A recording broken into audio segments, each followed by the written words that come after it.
மாண்புமிகு பேரவைத் தலைவர் அவர்களே,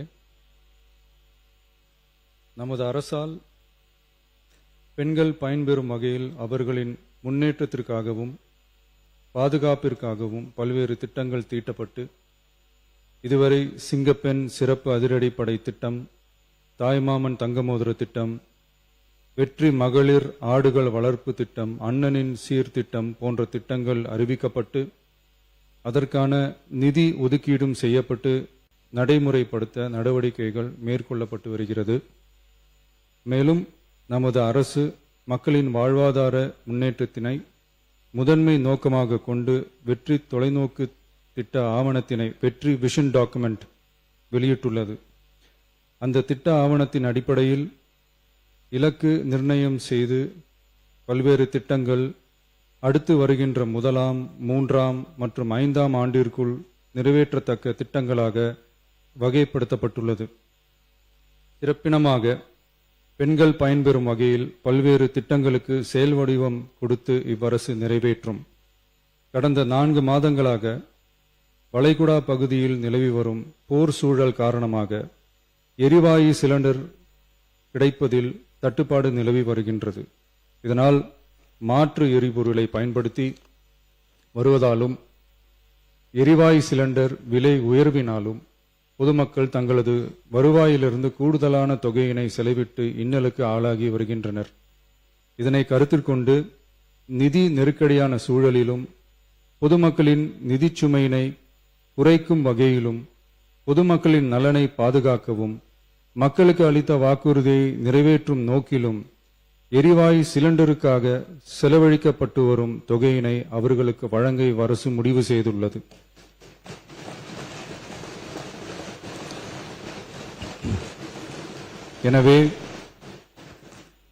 எனவே குடும்பத் தலைவிகள் பயன்பெறும் வகையில் முதல் கட்டமாக அன்னபூர்ணி சூப்பர் 6 திட்டத்தில் ஆண்டிற்கு 3 விலையில்லா எரிவாயு சிலிண்டர்கள் வழங்கப்படும்.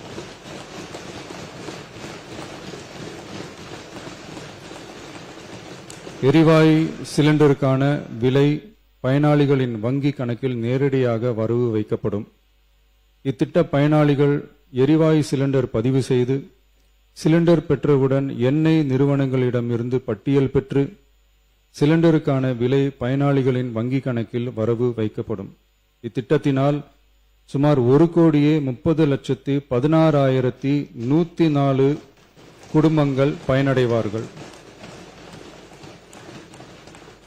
அதாவது ஆண்டு வருமானம் ரூபாய் 2.5 லட்சத்திற்கு மிகாமல் உள்ள பொருளாதாரத்தில் பின்தங்கியுள்ள குடும்பத்தினர், சிறு குறு விவசாய குடும்பத்தினர், மாற்றுத்திறனாளி குடும்பத்தினர் போன்ற சமூகத்தில் உள்ள நலிந்த குடும்பத்தினர் பயனடைவார்கள். இத்திட்டத்தினை செயல்படுத்துவதற்கான ஆயத்த பணிகள் துவங்கப்பட்டுள்ளது. இத்திட்டம் வரும் பொங்கல் பண்டிகை ஜனவரி மாதம் முதல் செயலாக்கத்திற்கு கொண்டு வரப்படும்.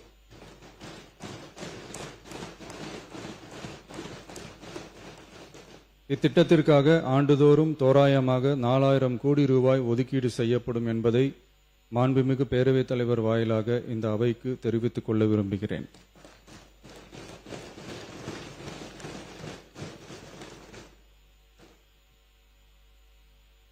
மாண்புமிகு பேரவைத் தலைவர் அவர்களே, சென்னையில் உள்ள மீனம்பாக்கம் விமான நிலையம் இந்திய விமான நிலையங்கள் ஆணையத்தால் AAI இயக்கப்படுகிறது. தற்போது இந்த விமான நிலையம் ஆண்டுக்கு 30 மில்லியன் பயணிகளை கையாளும் திறன் கொண்டதாக உள்ளது. வளர்ந்து வரும் சென்னை மாநகரத்தின் தேவைகளை கருத்தில் கொண்டும் பயணிகளின் வசதிகளை கருத்தில் கொண்டும் தொழில் வளர்ச்சியினை கருத்தில் கொண்டும் சரக்கு போக்குவரத்தை அதிகரிக்கும் வகையிலும் புதிய விமான நிலையம் அமைப்பதற்கான தேவை ஏற்பட்டு உள்ளது. புதிய விமான நிலையம் அமைப்பதற்கு தேர்வு செய்யப்படும் இடம் பெரிய அளவில் விவசாயிகளை பாதிக்காத வகையிலும் அதிக அளவில் குடியிருப்புகளை அகற்றாத வகையிலும் அமைய வேண்டும். ஆனால் முந்தைய அரசு விவசாயிகளை பெரிய அளவில் பாதிக்கும் வகையிலும் குடியிருப்புகளை அதிக அளவில் அகற்றும் வகையிலும் விமான நிலையத்தை அமைப்பதற்கான முயற்சிகளை மேற்கொண்டது. ஏகனாபுரம் மற்றும் இதர கிராம மக்கள் இந்த விமான நிலையம் அமைப்பதை எதிர்த்து நடத்திய போராட்டங்களை அறிந்து நான் 20/1/2025 அன்று அப்பகுதிக்கு சென்று அங்குள்ள மக்களின் குறைகளை கேட்டறிந்து பின்வரும் அறிவிப்புகளை வெளியிட்டேன். சென்னை பரந்தூர் மற்றும் அதனை சுற்றியுள்ள 12 கிராமங்களில் அமைய இருக்கும் விமான நிலையத்தை எதிர்த்து போராடும் மக்களுடன் நான் உறுதியாக நிற்கிறேன்.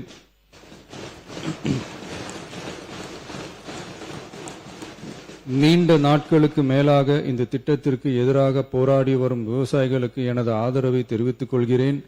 விவசாயிகளே நாட்டின் முதுகெலும்பு. இந்த விவசாய நிலங்களை பாதுகாக்க இந்த மக்கள் போராடி வருகிறார்கள். விக்கிரவாண்டியில் அக்டோபர் 2024 நடந்த பொதுக்கூட்டத்திலேயே பரந்தூரில் புதிய விமான நிலையம் அமைப்பதற்கு எதிர்ப்பு தெரிவித்திருக்கிறேன். தொழில் வளர்ச்சி மற்றும் அதற்கான விமான நிலையங்களின் பங்கு பற்றி நான் நன்கு அறிவேன். அதற்கான என்னுடைய முழு ஆதரவும் உண்டு. ஆனால் பரந்தூரில் இந்த திட்டம் அமையக்கூடாது. இந்த திட்டம் குறித்து அரசு மறுபரிசீலனை செய்ய வேண்டும். குறைவான விவசாய நிலங்கள் பாதிக்கப்படும் வகையிலும் மக்களின் வாழ்வாதாரம் பாதிக்காத வகையிலும் மாற்று இடத்தை தேர்வு செய்ய வேண்டும் என தெரிவித்திருந்தேன். மக்கள் மத்தியிலே நான் அன்றே அறிவித்ததை நிறைவேற்றும் பொருட்டு புதிய விமான நிலையம் அமைப்பது குறித்து உயர் அதிகாரிகளிடமும் துறை வல்லுநர்களிடமும் விரிவாக ஆலோசனை நடத்தினேன். ஏற்கனவே நான் உறுதி அளித்தவாறு பரந்தூரில் புதிய விமான நிலையம் அமைக்க மேற்கொண்ட நடவடிக்கைகள் இந்த அரசால் கைவிடப்படும்.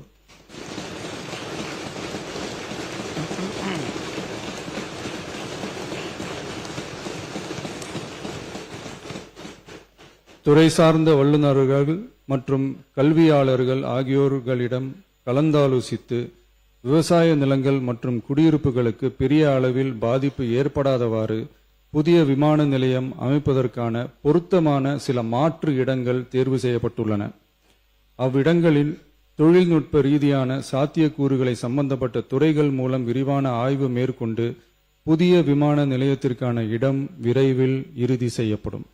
இதற்கிடையில் சென்னை மீனம்பாக்கம் விமான நிலையத்தை மேலும் விரிவாக்கம் செய்து அதன் வடமேற்கு பகுதியில் ஆண்டுக்கு கூடுதலாக 20 மில்லியன் பயணிகளை கையாளக்கூடிய டெர்மினல் 5 என்ற புதிய பயணிகள் முனையம் அமைக்க ஏர்போர்ட்ஸ் அத்தாரிட்டி ஆஃப் இந்தியாவுடன் இணைந்து அணுகுசாலை மற்றும் மேம்பாலம் அமைப்பதற்கான நடவடிக்கைகள் மேற்கொள்ளப்படும்.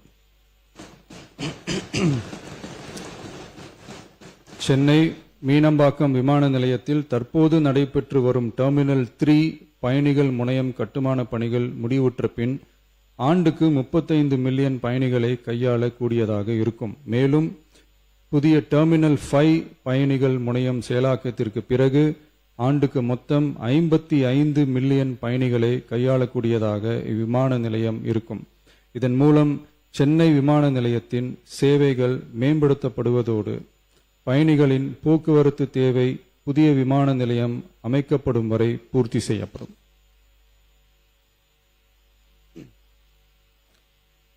மாண்புமிகு பேரவைத் தலைவர் அவர்களே, ஒரு மாநிலத்தின் உண்மையான முன்னேற்றம் என்பது அதன் பொருளாதார வளர்ச்சியால் மட்டுமல்ல, பெண் கல்வி, வேலைவாய்ப்பு, மருத்துவம், வணிகம் மற்றும் சமூக வாழ்வின் அனைத்து தளங்களிலும் சுதந்திரமாகவும் பாதுகாப்பாகவும் பங்கேற்கும் வாய்ப்புகளாலும் அளவிடப்படுகிறது.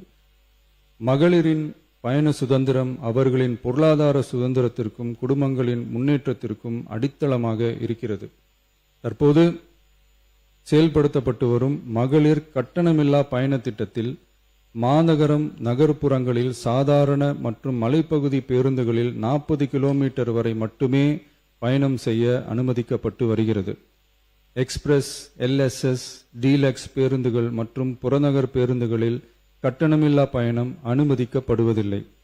தமிழ்நாட்டின் எந்த பகுதியிலும் வசிக்கும் ஒரு மகளிரும் போக்குவரத்து கட்டணத்தால் தமது வாய்ப்புகளை இழக்கக்கூடாது என்ற சமூக நீதி சிந்தனையை இவ்வரசு முதன்மையாக கொண்டுள்ளது. இதனை கருத்தில் கொண்டு மகளிர் கட்டணமில்லா பயண திட்டத்தை விரிவுபடுத்தி பெருமளவில் பயனளித்திடும் விதமாக வெற்றி பயணம் என்ற பெயரில் தேசத்தந்தை மகாத்மா காந்தியடிகளின் பிறந்த நாளான அக்டோபர் 2ஆம் தேதி முதல் செயல்படுத்த அரசு முடிவு செய்துள்ளது என்பதை இந்த மாமன்றத்தில் மகிழ்ச்சியுடன் அறிவிக்கிறேன். அதன்படி முதல் கட்டமாக மாநகரம் நகரங்களில் சாதாரண பேருந்துகள் மட்டுமின்றி மாநகரம் நகர்ப்பகுதிகளில் இயங்கும் எக்ஸ்பிரஸ், எல்எஸ்எஸ், டீலக்ஸ் அரசு பேருந்துகளிலும் மகளிர் கட்டணமில்லா பயணங்கள் மேற்கொள்ளலாம்.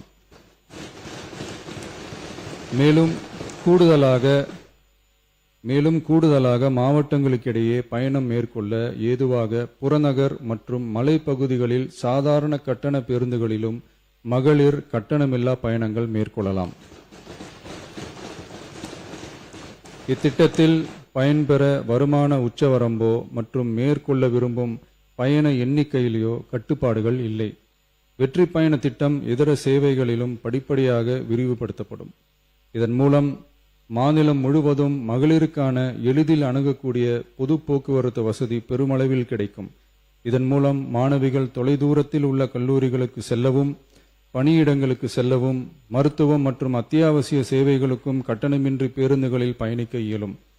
மாண்புமிகு பேரவைத் தலைவர் அவர்களே, வெற்றி பயணம் என்பது கட்டணமில்லா ஒரு பேருந்து பயணம் மட்டுமல்ல, ஒரு மாணவியின் கல்வி, ஒரு தொழிலாளியின் வேலைவாய்ப்பு, ஒரு தாயின் குடும்ப பொறுப்பு, ஒரு தொழில் முனைவோரின் முன்னேற்றம் போன்றவற்றை உறுதி செய்யும் சமூக முதலீடாகும். தமிழ்நாட்டின் எந்த பகுதியில் வாழ்ந்தாலும் மகளிரின் இயக்க சுதந்திரத்திற்கும் பொருளாதார முன்னேற்றத்திற்கும் அரசு உறுதுணையாக இருக்கும். இத்திட்டத்தின் கீழ் திருநரும் டிரான்ஸ்ஜெண்டர் கட்டணமில்லா பயணங்கள் மேற்கொள்ளலாம். வெற்றி பயணம்